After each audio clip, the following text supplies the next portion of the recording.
마태복음 5장 21절에서부터 이제 48절까지는 살인, 간음, 이혼, 맹세, 보복, 원수, 사랑, 이 6가지 명제.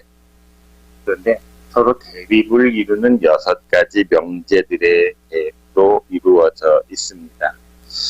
앞에서 예수님께서는 율법을 폐하러 온 것이 아니라 율법을 완전하게 하러 오셨다 말씀을 하셨지요.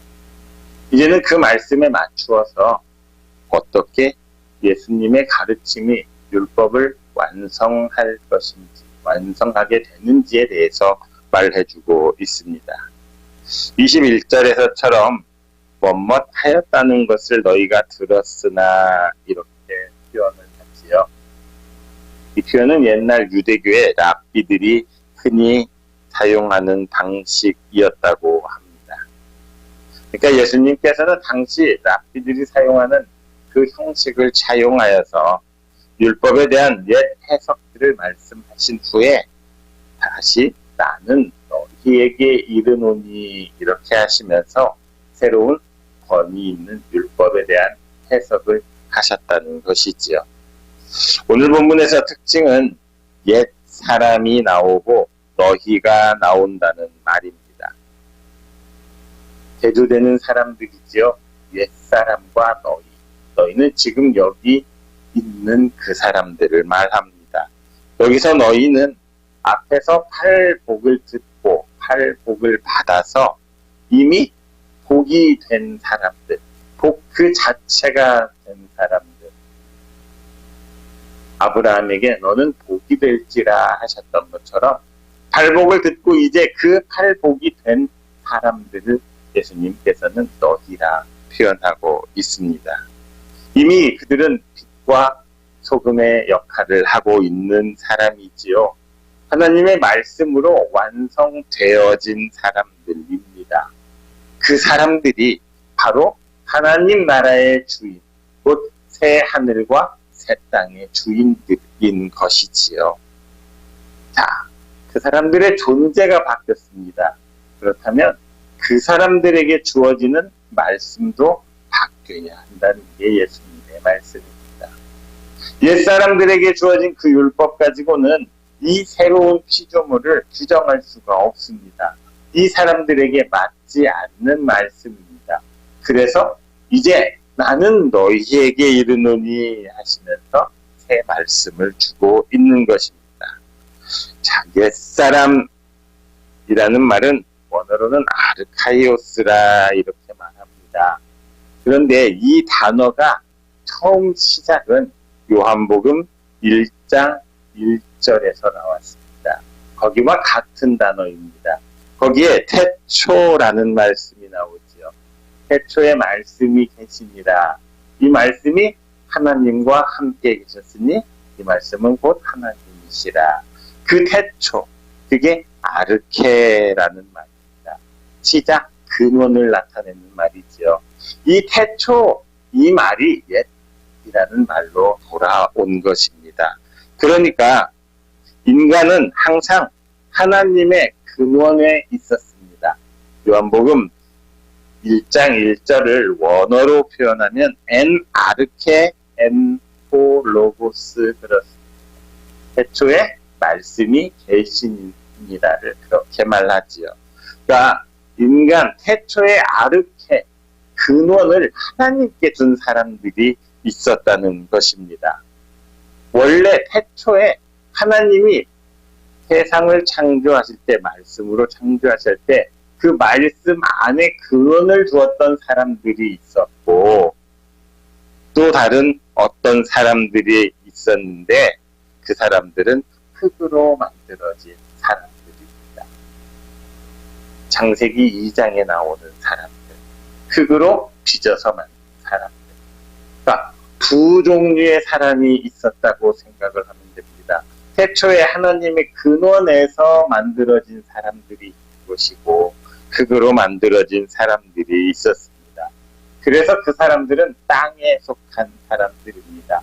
성경은 하나님께 속한 사람과 땅에 속한 사람으로 구분을 하고 있지요. 태초에 말씀 안에 있던 사람들은 하나님께 속한 사람들이고, 흙으로 만들어진 사람들은 육신에 속한 사람들, 땅의 사람들입니다.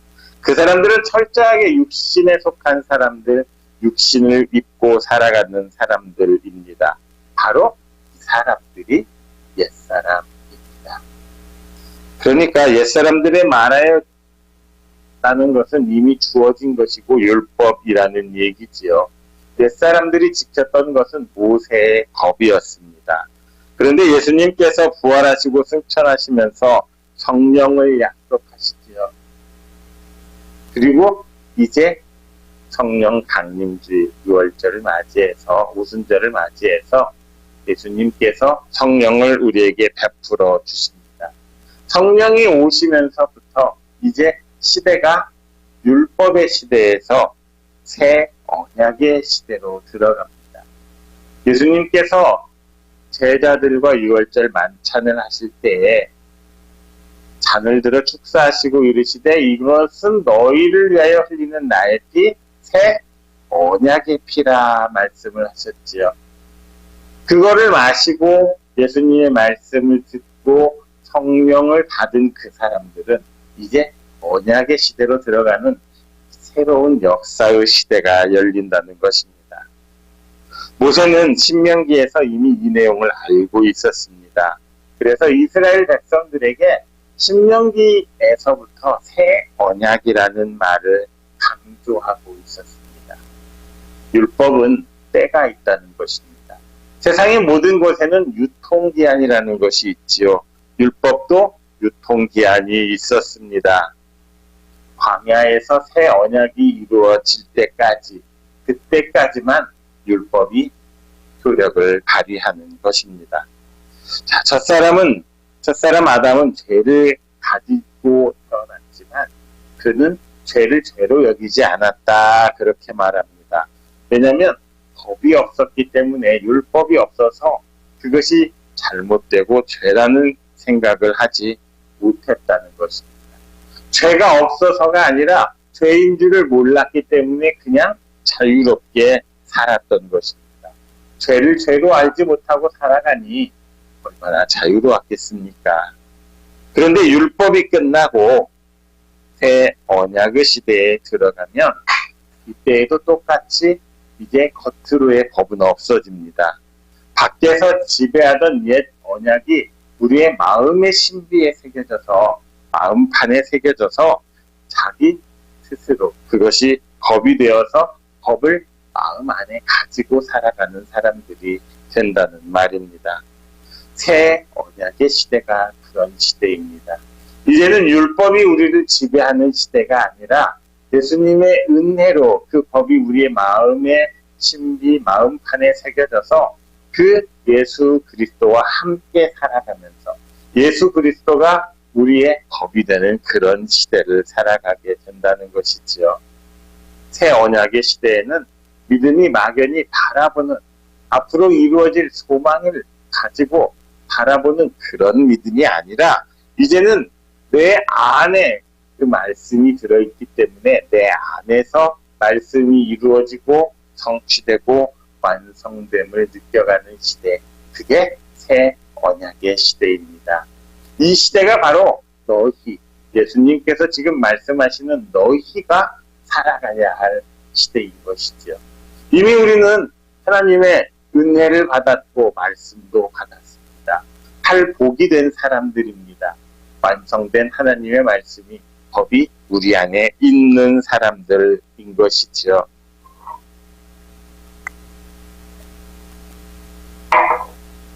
베드로후서 2장 5절을 보면 이런 말씀이 있는데 제가 빼먹었군요.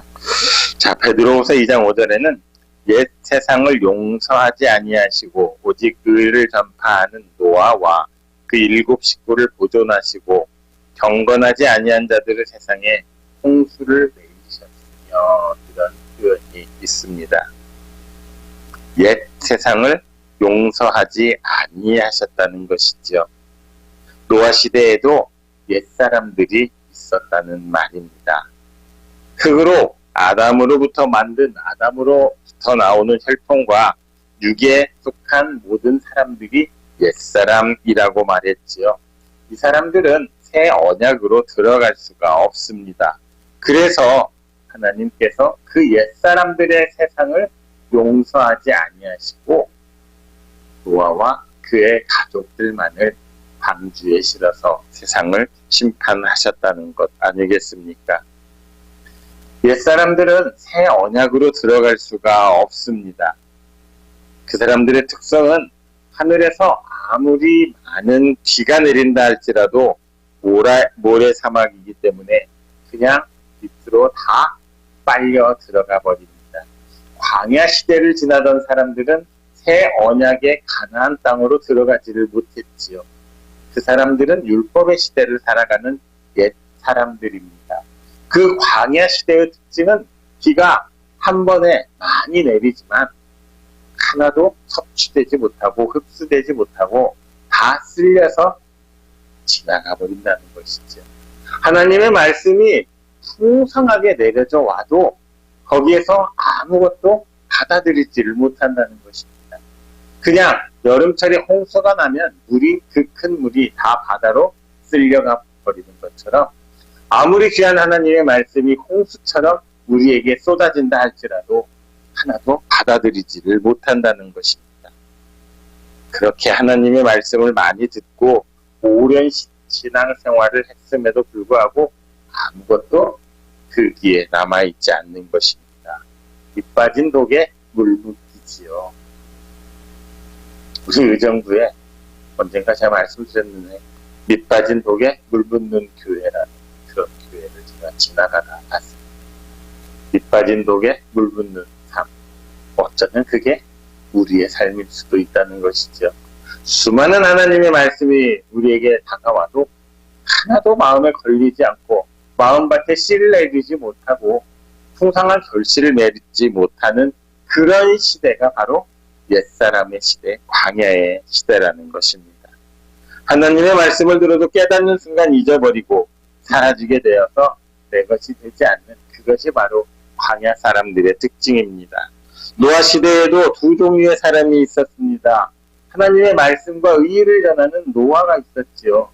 하지만 세상에 발딛고 살아가는 거인족의 후손들, 옛사람들이 있었습니다. 그 사람들은 홍수로 심판을 받은 사람들입니다. 자, 그러면 이 옛사람의 실체, 옛사람의 근원이 어디입니까? 말씀을 한번 찾아보겠습니다. 요한계시록 12장 9절을 한번 찾아보겠습니다. 요한계시록 12장 9절.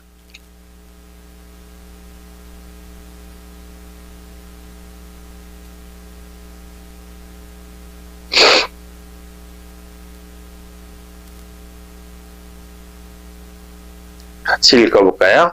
큰 용이 내쫓기니 옛 뱀, 곧 마귀라고도 하고 사탄이라고도 하며 온 천하를 꿰는 자라. 그가 땅으로 내쫓기니 그의 사자들도 그와 함께 내쫓기니라. 여기서 옛이라는 말이 아까 옛사람과 쓰인 같은 원어를 사용하고 있습니다. 그러니까 큰 용, 이게 곧 옛 뱀, 마귀, 사탄이라는 말이죠. 아까 요한복음 1장 1절 에나르케 엔홀로고스라는 말이 기억나십니까? 말씀 안에 근원을 박은 사람들, 그 사람들이 있었습니다. 그리고 여기 옛 뱀 사탄의 뿌리를 박은 사람들이 있다는 것이죠.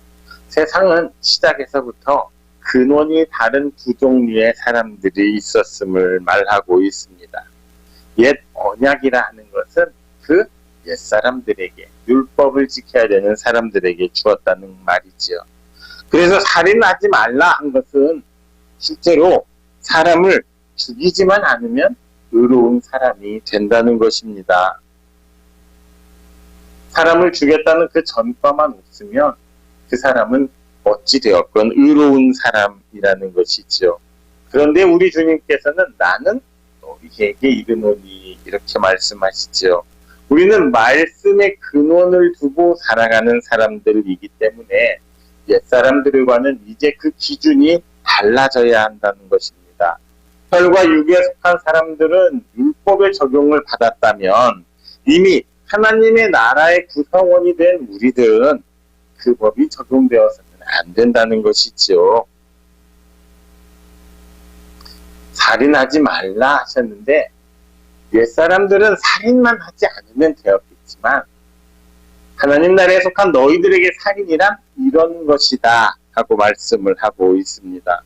사람을 죽이지 않고 외적으로 법률적으로 아무런 하자가 없을 때는 의인이라고 할 수 있지만 나는 이미 하나님의 나라가 도달한 너희들에게 말하는데 너희가 적극적으로 생명을 이루어가지 않으면 생명을 죽이지 않는 게 아니라 생명을 살리지 않으면 그거 자체가 살인이라 말하고 있습니다. 소극적인 그 시각을 벗어나서 우리는 하나님 나라의 주인으로서 더 적극적인 삶을 살아야 한다는 것입니다. 소극적인 삶은 사람을 위축시킵니다. 죽은 자는 죽은 자를 낳을 수밖에 없습니다. 죽은 자가 가르치게 되면 생명을 살리는 일은 일어날 수가 없습니다. 살인하지 말라 그것만이 의인이라고 하면 그 정도까지밖에 할 수가 없는 것이지요. 생명을 받은 사람들, 새 생명이 어떤 것인지를 우리가 몸소 경험한 사람들은 그것을 사람들에게 전해야 합니다. 그래야만 생명을 살릴 수가 있는 것이죠. 옛사람들은 자기의 뜻만을 성취해도 됩니다. 하지만 우리, 너희들이라고 지칭되는 우리들은 하나님의 뜻을 성취 못하면 그것이 바로 살인하는 것임을 잊지 말아야 합니다. 마태복음에서는 예수님을 무엇보다 더 큰 이라는 표현으로 사용을 합니다. 모세보다 더 크신 분, 성전보다 더 큰 이, 요나보다 더 큰 이, 솔로몬보다 더 큰 이, 이런 표현들이 나오고 있지요. 여기 나오는 성전, 요나, 솔로몬, 모세, 이거는 다 옛사람들이 알던 그런 사람들입니다. 그 시대에 가장 컸던 사람들입니다. 그런데 이제 우리 주님께서는 그것보다 더 큰 분이라고 소개하고 있지요. 그렇다면 더 큰 분을 모시는 사람들은 더 높은 수준의, 높은 기준의 법을 적용받아야 한다는 것입니다. 살인하지 말라는 이 말씀은 십계명에 나오는 첫 번째 사람에 대한 계명 중 첫 번째 계명이지요. 출애굽기 20장과 신명기 5장에 나오는 아주 대표적인 율법입니다. 그런데 살인하는 것 거기에 멈추지 않고 예수님께서는 형제에게 노하는 것, 형제에게 나가라 하는 것, 형제에게 미련한 놈이라고 하는 것까지 살인의 범위를 더 넓히십니다. 형제에게 노하는 자, 노하다, 이 말은 화내다 라는 말인데 원래 이 단어는 열망하다라는 단어에서 파생된 단어입니다. 무엇이든 내 마음대로 하는데 내 마음대로 되지 않을 때 여러분 마음속에 무슨 감정이 일어납니까? 화가 나죠. 누군가에게 내가 하라고 했는데 내 뜻대로 하지 않으면 우리는 화가 납니다. 되게 자녀들에게 그런 일이 많은데 자녀를 키우면서 내가 원하는 대로 자녀가 커나가지 않을 때 대체로 자녀들에게 화를 내지요. 우리나라 엄마들이 자녀들을 그렇게 꽉 쥐어짜고 원하는 대로 조종하고 싶어 하지 않습니다. 자기 스케줄대로 학원 짜고 자기 스케줄대로 대학 가게 만들고 자기 스케줄대로 인생 살아가게 만듭니다. 그렇게 안 되었을 때 화가 나는 것입니다. 자녀뿐만 아니라 형제에게도 사람들에게도 내가 원하는 대로 되지 않으면 그 안에서 화가, 분노가 일어납니다. 그래서 이 화내는 것은 내가 열망하는 거하고 관계가 있다는 말입니다. 내 열망대로 되지 않는다면, 내 뜻대로 되지 않는 거, 내 뜻대로 상대방에게 강요했는데 그게 되지 않을 때 화가 나옵니다. 화가 나오고 미움이 나오고 살인하고 싶은 마음이 나오는 것이지요. 뒤에서도 나오겠지만 인간은 대상이 될 수가 없습니다. 어떤 목적을 향한 수단이 되어서는 안 됩니다. 그렇게 되지 않으면 내가 화가 나기 때문에 독립된 인격체로 인정을 해주고 살아가야 합니다. 자녀도 그렇고 뒤에 나오는 이혼의 문제도 그렇습니다. 내 뜻대로 하고자 할 때 안 되니까 화가 나지. 부모 자식 간에든 형제 간에든 부모 간에든 성도와 목회자 간에든 세상에는 다 나의 열망이 있지만 그 열망과 구분되어야 할 공동의 열망이 있습니다. 나만의 이익을 추구하는 그 열망에 사로잡히면 나는 화가 많아지는 것이지요. 상대가 내 열망을 충족하는 수단이 되어주지 않을 때 분노하게 되고 심지어는 살인하고자 하는 마음까지도 갖게 됩니다.